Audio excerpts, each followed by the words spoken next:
नमस्कार, मी सूरज उगले, कृषी सल्ला ॲग्रो या संस्थेचा कृषी सेवा केंद्र या संस्थेचा सर्व्हिस. महाराष्ट्रावर कडक ऊन पडले, तर कडक ऊन पडल्यामुळे पालेभाज्या पिकांची जर आपण लागवड केली तर त्यांना भाव चांगला भेटण्याचे चान्सेस खूप जास्त प्रमाणात असतात. तर या धोरणाला उद्देशून शेतकरी बांधवांनी आमच्याकडे मागणी केली की सर आम्हाला धना लावायचे, कोथिंबीर लावायची, तर कुठली लावू? तर आम्ही सजेस्ट केलं, आमच्या संस्थेने सजेस्ट केलं की तुम्ही 30 दिवसाचा धान लावा. तर 30 दिवसाच्या धानामध्ये आम्ही धरती या कंपनीचा किया ह्या नावाचा वाण आम्ही सजेस्ट केला. किया हाच का सजेस्ट केला? सर्वात महत्त्वाचा मुद्दा, कियाचं जे आहे, किया हा 30 दिवसामध्ये निघतो. त्यानंतर दुसरा मुद्दा, कियाचं पान जाड असतं. तिसरा मुद्दा, कियाचा पानाचा रंग हा गर्द हिरवा असतो.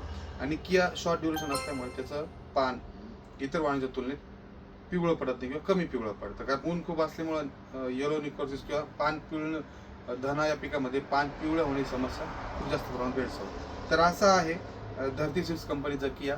एकरी प्रमाण आहे 14 किलो. तुम्ही ते पेरून, टोचून, फोकून कसंही लावू शकता.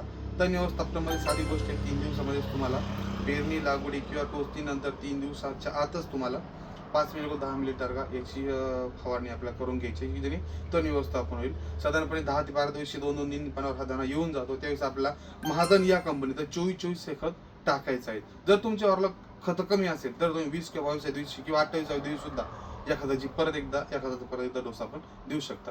आमची संस्था कृषी सल्ला ॲग्रो सर्व्हिसेस शहापूर या संस्थेमध्ये हे 30 दिवसाचा उन्हाळी वातावरणात सुटेबल असा वाण उपलब्ध आहे. खाली दिलेल्या नंबरवर तुम्ही फोन करून व्हॉट्सअपद्वारे या बियाण्याची मागणी संबंध महाराष्ट्रभर करू शकता. आमच्याकडे पार्सल सुविधा उपलब्ध आहेत. धन्यवाद.